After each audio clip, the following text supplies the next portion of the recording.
Good morning, students. I am your Hira sir, and today I am going to teach you English translation. This is for class 2. The chapter is 1 and the topic is use of am, is and are. So let's start. हमारा जो आज का topic है English translation में use of am is are अर्थात am is are का प्रयोग। Translation बनाते समय हमें कई तरह की समस्याएं आती है। किसके साथ एम लगाएंगे, किसके साथ इज लगाएंगे, किसके साथ आर लगाएंगे, कई बार यह समस्याएं आती है। तो सबसे पहले हमें जान लेना चाहिए कि किसका प्रयोग किसके साथ होता है, कहां पे होता है, उसके बाद ट्रांसलेशन बनाने में हमें सुविधा होगी। एक एक करके हम जानते हैं। इस टॉपिक का मतलब हो गया कि एम इज आर का प्रयोग। एक एक करके जानेंगे कि किसको हम किसके साथ लगाएंगे। एम का मतलब होता है हूं। एम का हिंदी अर्थ है हूं और इसको हम आई के साथ प्रयोग करते हैं। ध्यान देंगे, एम का मतलब है हूं और इसको हम आई के साथ प्रयोग करेंगे। ठीक है। The next thing is, the next word is. Is का हिंदी मतलब है। ध्यान दीजिए, है। और इसका प्रयोग हम he, she, it and one naming word के साथ करते हैं। ध्यान देंगे फिर से, ऊपर एक ही आपका वर्ड है जिसमें कोई प्रॉब्लम नहीं है। आई के साथ हम एम को लगा देते हैं, कोई दूसरा है नहीं, कंफ्यूजन होगा नहीं। लेकिन सेकेंड में इज लगाने के क्रम में कई एक वर्ड्स आपको दिख रहे होंगे जिसमें आपका he, she, it and one naming word है। तीन वर्ड में भी कोई समस्या उत्पन्न नहीं होती है। ही अगर आता है सब्जेक्ट में तो आप इज लगा दीजिए, सी अगर आता है तो इज लगा दीजिए, इट आता है तो इज लगा दीजिए। लेकिन समस्या उत्पन्न होती है कि वन नेमिंग वर्ड का क्या मतलब है। वन नेमिंग वर्ड से हम क्या समझेंगे। यहां पर वन नेमिंग वर्ड का मतलब है किसी भी व्यक्ति, वस्तु, जानवर, पक्षी एक्सेट्रा कोई भी चीज अगर एक होगा, अकेले होगा, तो उसके साथ हमें इज का प्रयोग करना है। फिर से ध्यान दीजिए, अगर कोई भी व्यक्ति, वस्तु, जानवर, पक्षी, एनीथिंग अगर वो अकेले आएगा तो उसके साथ हमें इज का प्रयोग करना है।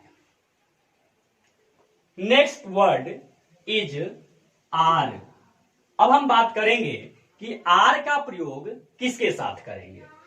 आर का मतलब होता है हैं। आर का मतलब होता है हैं। एक ध्यान देने वाली बात यहां पर यह है कि इज का मतलब भी है, आर का मतलब भी है। लेकिन ध्यान दीजिए, दोनों में डिफरेंस है और डिफरेंस आप ध्यान से देखेंगे तो पता चल रहा होगा कि ऊपर जो है लिखा है उसके ऊपर पॉइंट नहीं है, कोई बिंदु नहीं है, जबकि नीचे जो है लिखा है इसके ऊपर पॉइंट है, बिंदु है। अब ये पॉइंट क्या इंडिकेट करता है, क्या बताता है?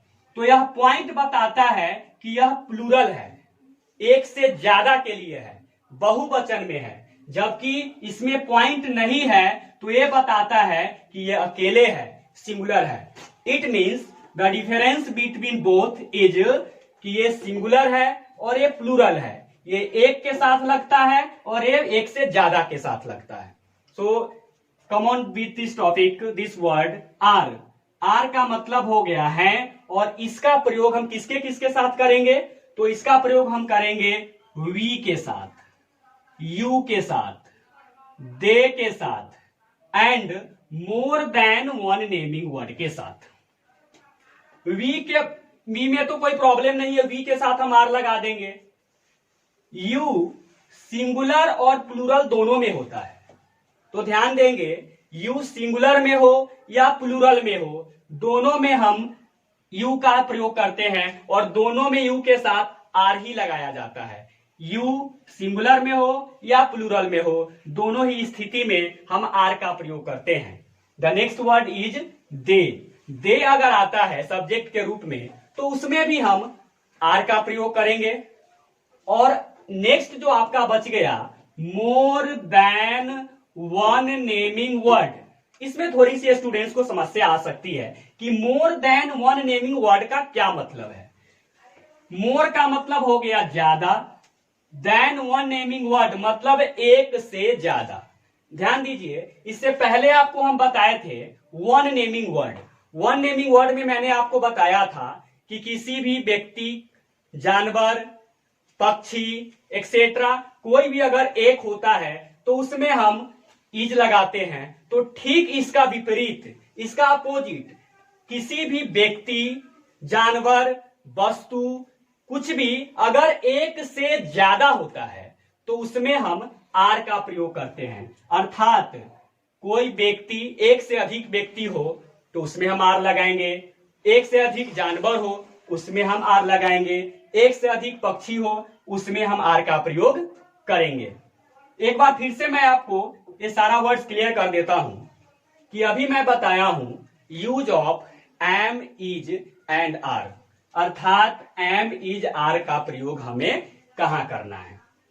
तो आपने देखा कि आई के साथ हम एम का प्रयोग करेंगे, he, she, it one naming word होगा तो इज लगाएंगे, we, you, they and more than one naming word होगा तो उसमें हम आर लगाएंगे। उसके साथ दोनों है में हमने डिफरेंस देखा कि इसमें पॉइंट नहीं है, इसमें पॉइंट है। ये पॉइंट हमें बताता है कि एक से ज्यादा है। अब हम बात करेंगे कि ट्रांसलेट जब हमें करना होगा, किसी भी हिंदी सेंटेंस को इंग्लिश में ट्रांसलेट करना होगा तो हम इन शब्दों का यूज कैसे करेंगे, इसको हम कैसे प्रयोग करेंगे, सो हम अभी देखेंगे।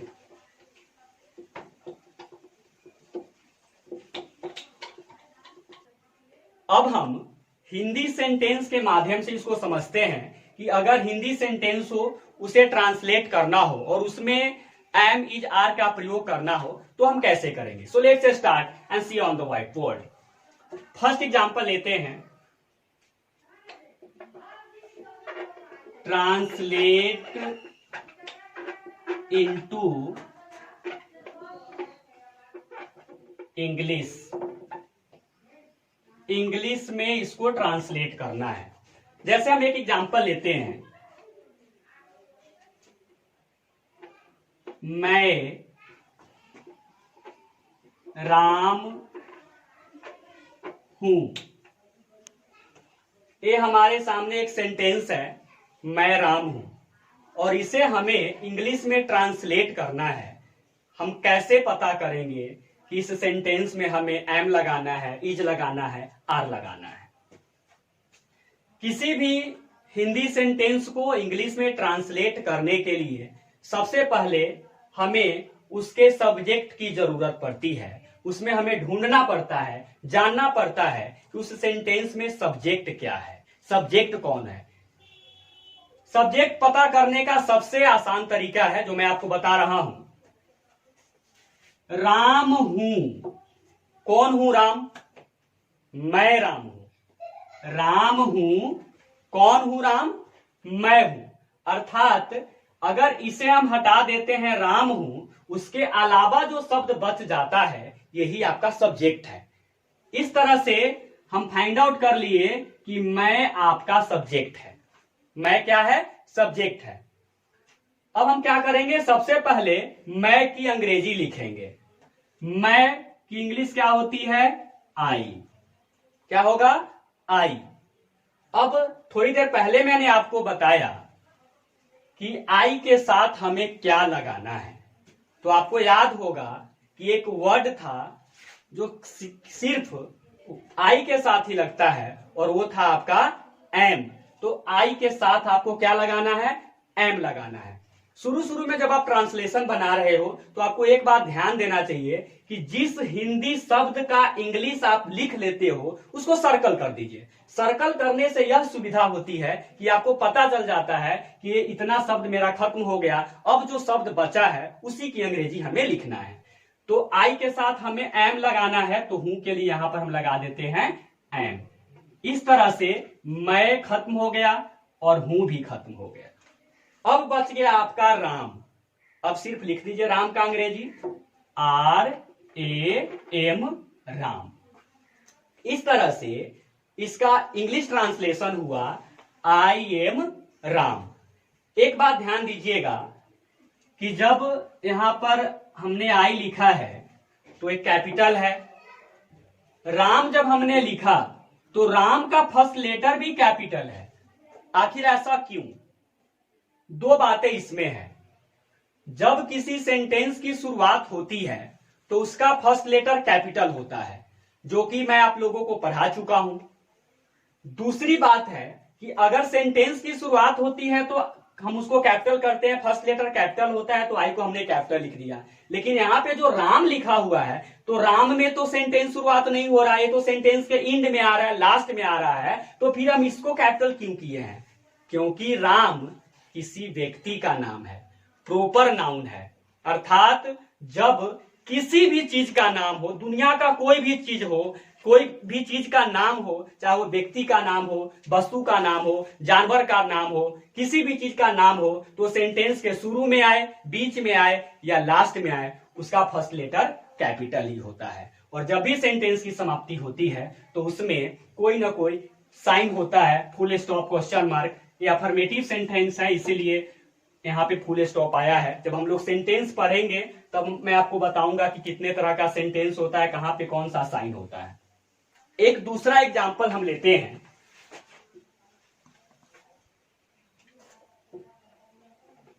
सीता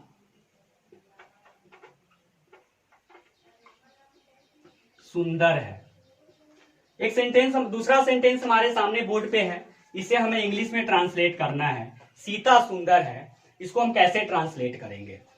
सबसे पहले हमें ढूंढना है सब्जेक्ट, जो मैंने तरीका आपको बताया थोड़ी देर पहले कि सब्जेक्ट को कैसे ढूंढना है।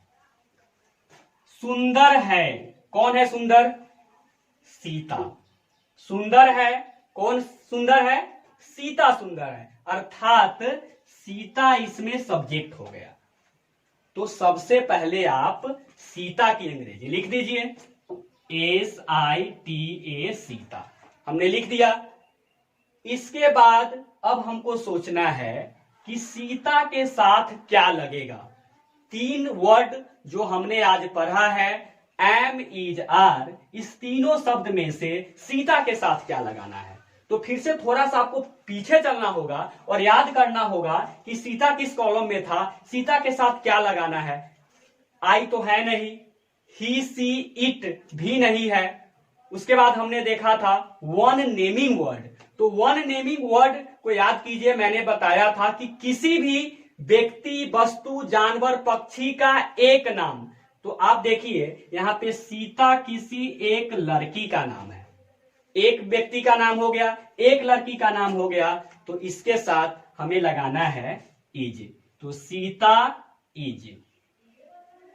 अब एक वर्ड आपका बच जाता है सुंदर। अब सुंदर की अंग्रेजी लिख दीजिए beautiful. Sita is beautiful. Translation complete.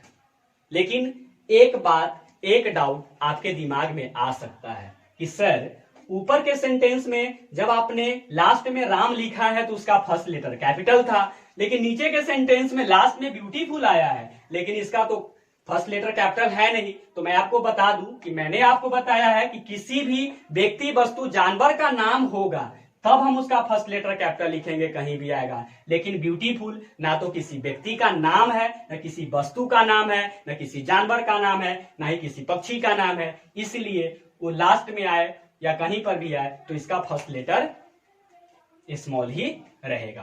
कुछ और हम एग्जाम्पल लेते हैं और उस एग्जाम्पल के माध्यम से कुछ और ट्रांसलेशन को बनाना सीखते हैं, एम, इज, आर का प्रयोग करना सीखते हैं। एक दो और एग्जाम्पल लेते हैं। Sentence number 3,